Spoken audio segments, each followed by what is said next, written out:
नमस्कार. स्वागत आहे तुमचं आपल्या यूट्यूब चॅनल सोनाली रेसिपीजमध्ये. तर आजची खास रेसिपी आज आपण बनवणार आहे आंब्याची पुरणपोळी. सध्या या सीझनमध्ये खूपच ट्रेंडिंगमध्ये असणारी रेसिपी आहे. अतिशय सोपी, चवीला खूपच भन्नाट लागणारी आणि पहिल्याच प्रयत्नात एकदम परफेक्ट तयार होणारी रेसिपी आहे. इथे तुम्ही पाहू शकता की पोळीच्या आतपर्यंत सारण किती व्यवस्थित भरलं आहे. खूपच सोपी आणि खूपच टेस्टी रेसिपी आहे. चला तर मग या रेसिपीसाठी लागणारे संपूर्ण साहित्य व कृती पाहून घेऊ. आंब्याची पुरणपोळी बनवण्यासाठी इथे मी 2 आंबे घेतले आहे. त्याच्या आतील पल्प काढून एका मिक्सरच्या भांड्यामध्ये टाकायचं आहे. त्याचबरोबर 7 ते 8 हिरवी वेलची सोलून याची मँगो प्युरी तयार करून घ्यायची. त्यानंतर आपण पुरणपोळीचं पीठ मळून घेऊ. तर त्यासाठी एका भांड्यामध्ये 1 वाटी गव्हाचं पीठ, अर्धी वाटी मैदा, चवीनुसार मीठ आणि तयार केलेली आंब्याची प्युरी टाकायची आहे.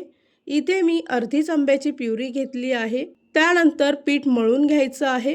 पाण्याची गरज असेल तरच यात पाणी घालायचं आहे. तयार केलेलं पीठ 10 मिनिटासाठी झाकून ठेवायचं. तोपर्यंत आपण पुरणपोळीचं सारण तयार करूया. तर त्यासाठी एका पॅनमध्ये 1 मोठा चमचा साजूक तूप घेतला आहे. त्यामध्ये 1 वाटी बारीक रवा घेतला आहे. 3 ते 4 मिनिटासाठी रवा चांगला भाजून घ्यायचा. त्यानंतर तयार केलेली आंब्याची प्युरी यामध्ये टाकून मिक्स करून घ्यायची आहे. मिश्रण जर कोरडं व्हायला सुरुवात झाली त्यानंतर 1 वाटी दूध घ्यायचं. ते सुद्धा यामध्ये व्यवस्थित मिक्स करून घ्यायचं. त्यानंतर 1 वाटी गूळ पावडर घेतली आहे. ती यामध्ये एकजीव करून घ्यायची. इथे आपलं पुरणपोळीसाठी लागणारं सारण तयार झालं आहे. तर आपण पुरणपोळी बनवायला सुरुवात करूया. मळलेल्या पिठाचे गोळे करायचे आहे. त्यानंतर एक गोळा हातात घेऊन अशा पद्धतीची पारी तयार करून घ्यायची.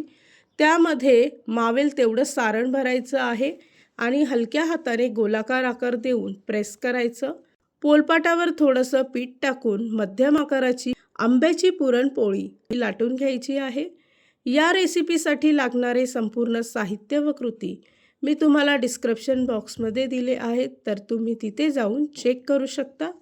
इथे आपली पुरणपोळी तयार झाली आहे. त्यानंतर गॅसवर पॅन ठेवून गॅसचा फ्लेम मध्यम आचेवर ठेवायचा आणि दोन्ही बाजूने पुरणपोळी चांगली भाजून घ्यायची.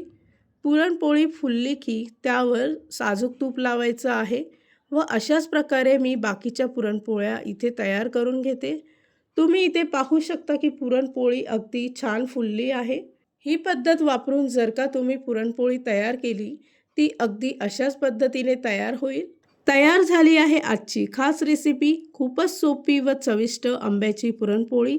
सध्या भरपूर ट्रेंडिंगमध्ये असणारी रेसिपी आहे. ही रेसिपी तर तुम्ही नक्की ट्राय करून बघा, तुम्हाला खूपच आवडेल. इथे मी तुम्हाला एक पुरणपोळी तोडून दाखवते. तुम्ही पाहू शकता की सारण आतपर्यंत किती व्यवस्थित भरलं गेलं आहे.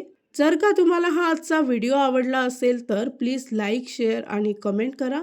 चॅनलवर नवीन असाल तर सबस्क्राईब करा. सबस्क्राईब केल्यामुळे काय होईल, ज्या वेळेस मी रेसिपीचा नवीन व्हिडिओ अपलोड करेल तर त्याचं नोटिफिकेशन तुमच्या मोबाईलवर येईल. आणि पुन्हा भेटूया आपण अशीच एक रेसिपी घेऊन.